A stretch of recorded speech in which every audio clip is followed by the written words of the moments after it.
दे कि निपुरी न दे। हम कहे नमस्ते जी जागा मरवा बाएं गोड़ के लंगड़वा भगवान मालिक लड़का दे भगवती माई उठाए ले जा। भगवान मालिक लड़का दे भगवती माई का उठाए ले जा रे।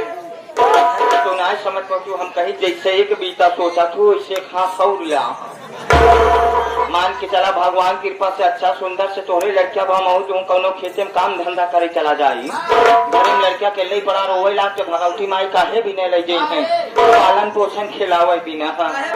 तो जैसे आप आई हैं समय को देखते हुए आइए 2 मिनट का ब्रेक डांस हो जाए।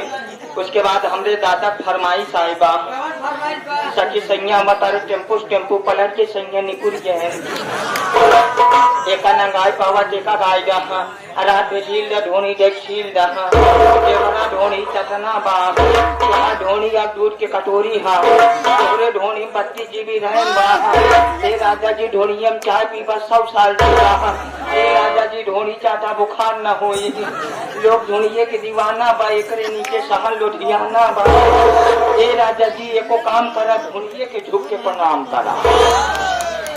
इतने गाना हमका दुल्ही निकल गाना बड़ा टॉप लाग कमन वाला हो ए राजा जी ढोली चाटा बुखार न हो। इतने गाना तो कही है निकला पॉइंट वाली बात एमा कौन पॉइंट बा? पॉइंट वाली बात ये बात दुल्ही सोचा कि जब ढोली चाटे बुखार न होई अब कहूँ पूरी शरीर चाट दवा सार का लगा न हो अब यह नहाय जे करे मिर्गी शिकायत हो सीधा खरीहाम चाटा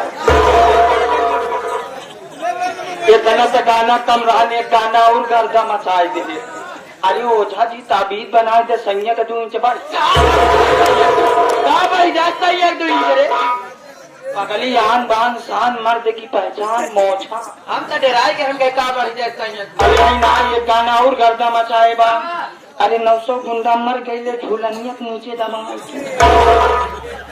सोचे वाली बात 900 गुंडा मर गए झूलनिया के नीचे दबा के सोचा झूलनी ना गुजरी जिसी भी चोंगा हो जावा।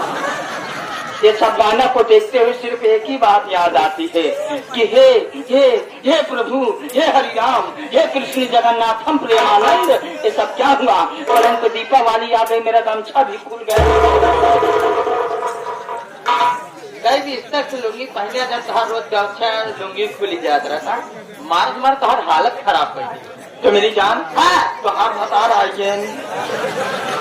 नहीं लेते देखा रगड़ा टाइम 21 रुपया पुरस्कार तोहरे यादा को ऊपर आती प्रसन्न होकर 12-2 बजे तक दियत रहा